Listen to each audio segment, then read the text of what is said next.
एक बार फिर से लवकेश और विशाल में लड़ाई हुई है, झगड़ा हुआ है। जी हाँ, बिग बॉस के घर से नई अपडेट आ रही है। आपको पता है यहाँ पर कल से ये लोग झगड़ रहे हैं और आज क्या हुआ है, इनके बीच क्यों झगड़ा हुआ है, क्योंकि देखो अभी तक इनकी दोस्ती हमें सच्ची और अच्छी देखने को मिली है। अब बिल्कुल सीजन के एंड में ये क्यों लड़ रहे हैं? क्या ये दोस्ती टूट जाएगी? भैया किसकी नज़र लग गई है?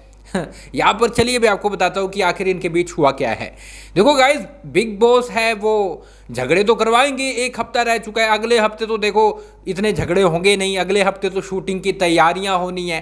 ठीक है, फैमिली वीक रहेगा, फैमिली आएगी एक दो दिन के लिए, फिर 2 दिन शूटिंग होगी, तो कुछ नहीं होगा, लड़ाई झगड़े हमें देखने को नहीं मिले, इमोशनल मूवमेंट्स रहेंगे। अब यहाँ पर गाइज क्या हुआ है, अब यहाँ पर बिग बॉस ने क्या किया है कि जितने घर वाले बचे हैं 9 के 9, उनको भैया उनके ग्रुप बना दिए कि भैया अपना अपना खाना बनाओ और खाओ। ठीक है, वो ग्रुप है, वो मतलब 2 जन अपना खाना बना के खा रहे हैं, कोई अपना खाना बनाकर खा रहा है। ठीक है, कोई किसी से इतना बात नहीं कर रहा।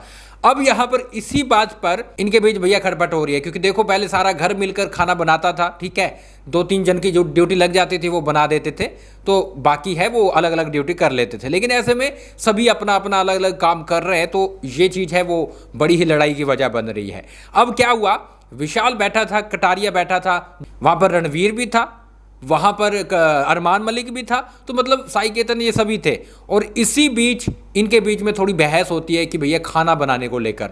ठीक है, चॉपिंग करने के बीच में और खाना बनाने को लेकर विशाल और कटारिया में बहस होती है। तो कटारिया बोलता है बहस करते करते, जा जा भाई लेके आ जा, मैं कर देता हूँ, प्याज ले आ जा मैं काट देता हूँ। तो विशाल बोलता है कि भाई ले आ यार, मैं भी तो इतने काम करता हूँ, ले आ। ठीक है, तो इसके बाद कटारिया है वो बोलता है अरे तू एड़ा है क्या, ले आ यार, एड़ा है, कैसी बातें कर रहा है। इसके बाद है विशाल, उसे बुरा लग जाता है कि यार इतने लोग खड़े हैं दूसरे ग्रुप, हाँ वहाँ पर हम अच्छे दोस्त हैं और ऐसी बातें कर रहे हो, तू तड़ा करके ऐसे बात कर रहे हो। तो यहाँ पर विशाल को गुस्सा लग जाता है कि भैया तुमने मुझसे ऐसे क्यों बात की।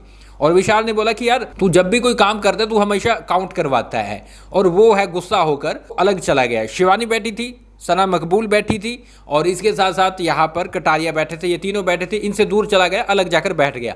तो ये सभी बोल रहे थे, कटारिया बोल रहा था अरे यार ये गुस्सा हो गया, चिढ़ गया है, अब आधे घंटे तक चिढ़ा रहेगा। वो बोलता है आधे घंटे तक नहीं, जब तक ये सीजन है, जितने दिन बाकी है मैं चिढ़ा रहूँगा। तो ये चीज़ें हैं वो दिखती हुई नज़र आती है, और हो सकता है इनके बीच बड़ी लड़ाई भी हो सकती है, क्योंकि छोटी से फिर बड़ी लड़ाइयाँ होती हैं। कल से ये चीज़ें देखने को मिल रही है। और गाइज मैं आपको बताऊं, मुझे ऐसा लग रहा है कि अभी तक इनके बीच लड़ाई नहीं हुई है, बहुत सारे मुद्दे थे। ठीक है, अब क्यों हो रही है? अब इसलिए क्योंकि गाइज अब ये नॉमिनेटेड है, हो सकता है इनका प्लान हो सकता है कि भैया लड़ाई करनी है। और गाइज अगर ये साथ रहेंगे तो विशाल की छुट्टी हो सकती है। जिस तरह से विशाल उससे अलग होकर लड़ाई कर रहा है, तो वो कहीं ना कहीं बचना चाह रहा है कि भैया मैं बच जाऊं। तो अभी फिलहाल अपने में ही अपनी दोस्ती अलग करके ये नॉमिनेशन से, एलिमिनेशन से बचने की कोशिश कर रहे हैं। जी हाँ, एलिमिनेशन हो सकता है इन दोनों में से, तीनों में से किसी एक का, तो भैया ये आपस में ही लड़ाई कर रहे हैं, क्योंकि दूसरे ग्रुप से बात तो हो नहीं रही। अब इस पर क्या बोलोगे लिख डालिए कमेंट बॉक्स में। और गाइज आप हमें फॉलो और सब्सक्राइब कर ले, हम लगातार BB OTT सीजन 3 की हर एक अपडेट दे रहे हैं।